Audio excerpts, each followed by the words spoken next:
মাদ্রাসায় পড়েন, মসজিদে থাকেন, ভিতরে এই শান্তি যদি নসিব হতো, ছোট ছোট বাচ্চাদের সাথে আমরা এহেন অমানবিক আচরণ করতে পারতাম না।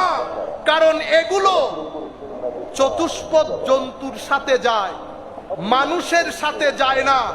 যিনি ক্বালা ক্বালা রাসূলুল্লাহ সাল্লাল্লাহু আলাইহি ওয়াসাল্লাম বলেন, পড়েন, যিনি সূরাতুল ফাতিহা তিলাওয়াত করেন, তিনি কেমনে এরকম ছোট বাচ্চাদের সাথে ধরনের আচরণ করতে পারেন?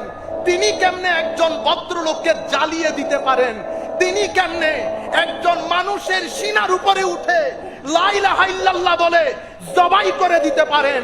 তিনি কেমনে ইমামে হুসাইনের মতো, আজকে দেখেন আলে রসুল আমাদের চোখের সামনে বসা, এই আলে রসুলের সৌন্দর্যের আলম যদি এটা হয়, ইনার পরদাদা যারা ছিলেন তাদের সৌন্দর্যের আলম কি ছিল?